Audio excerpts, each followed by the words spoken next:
La violencia sexual es un tipo de violencia que se presenta en la cotidianidad, principalmente porque tiene diferentes formas de manifestarse y están asociadas al género. Si bien ningún género está exento de violencia sexual, si hablamos epidemiológicamente, las mujeres son quienes han sido más violentadas, no solo en la actualidad, sino históricamente. Según la Policía Nacional de Colombia, 24.149 menores han sido víctimas de violencia sexual en 2022. Y según la Secretaría de la Mujer en Colombia, en el periodo comprendido entre enero y octubre desde este 2022, las mujeres entre los 10 a 19 años fueron las más afectadas por la violencia sexual en Bogotá, al registrarse un 59% de casos. A este grupo poblacional le siguieron las niñas entre los 9 años o menos, con un 15%, jóvenes entre los 20 a 29 años, con un 14%, y las mujeres entre los 30 a 59 años y los 60 años o más, con un 11% y un 1% respectivamente.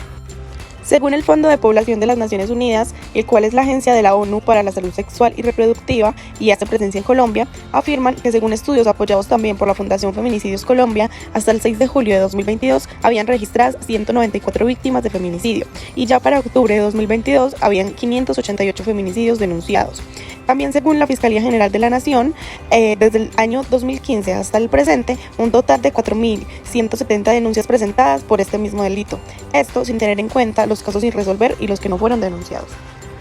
A nivel global, se estima que 736 millones de mujeres, alrededor de una de cada tres, ha experimentado alguna vez en su vida violencia física o sexual por parte de una pareja íntima, o violencia sexual perpetrada por alguien que no era su pareja, el 30% de las mujeres de 15 años o más. Estos datos no incluyen el acoso sexual y algunos estudios nacionales muestran que la proporción puede llegar al 70% de las mujeres. Las tasas de depresión, trastornos de ansiedad, embarazos no deseados, infecciones de transmisión sexual e infección por VIH son más altas en las mujeres que han experimentado este tipo de violencia en comparación con las que no lo han sufrido, así como muchos otros problemas de salud que pueden durar incluso después de que la violencia haya terminado. El abuso sexual infantil y adolescente es considerado como una de las formas más graves de maltrato contra personas de menores de 18 años. Dentro de sus manifestaciones se incluyen distintas formas de actividad sexual con menores de edad, que van desde tocamientos, actos sexuales sin contacto físico, como la exposición a material pornográfico, hasta otras con contacto corporal, como los tocamientos y la penetración. Los indicadores psicológicos del abuso sexual infantil o consecuencias iniciales son aquellos efectos que suelen situarse en los 2 años siguientes al abuso y que por tanto suelen encontrarse presentes en la infancia y la adolescencia.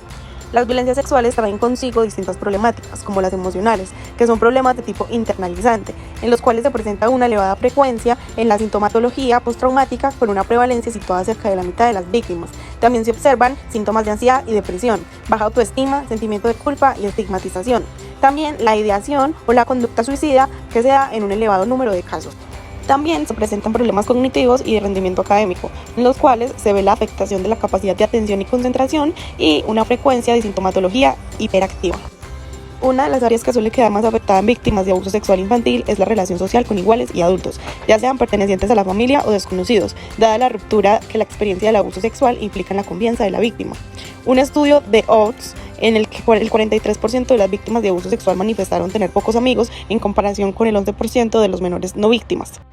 También se presentan problemas funcionales, en el cual se presentan también dificultades en las funciones físicas de la víctima, se destacan los problemas de sueño, la pérdida de control de esfínteres y problemas de alimentación. Un factor a destacar son los problemas de conducta, como una conducta sexualizada, ya que esta es 15 veces más probable en menores víctimas de abuso sexual que en no víctimas. Las conductas sexualizadas en la infancia parecen relacionarse con conductas promiscuas y embarazos no deseados en la adolescencia, aumentando el riesgo de revictimización de la víctima de abuso sexual en etapas posteriores. También se presenta la conformidad compulsiva, ya que es la presencia de un comportamiento conformista y vigilante en los niños y niñas víctimas de malos tratos, que reduce el riesgo de comportamientos hostiles y violentos por parte de sus agresores y aumenta la probabilidad de interacciones agradables entre ellos. En el extremo opuesto, existen las conductas de carácter disruptivo y disocial en víctimas de abuso sexual infantil, incluidas dentro de la denominada sintomatología externalizante y especialmente en víctimas de sexo masculino. Algunas víctimas crecen en la convicción de que el empleo de la agresividad es el mejor camino para conseguir lo que desean.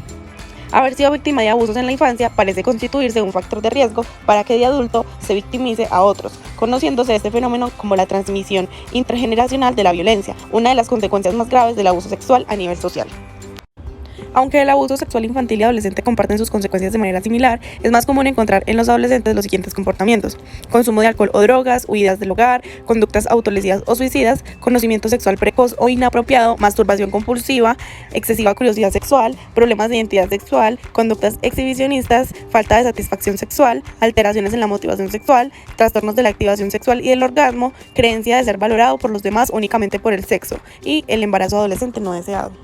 Las personas que han sido víctimas de abuso en su vida adulta o en el transcurso de su vida sufren abusos de otras índoles, debido a que no saben defenderse o poner límites de autorrespeto, y muchas veces cuando lo hacen, al no tener los mecanismos de respeto y autovalía, se presentan como personas agresivas y otras pasivas.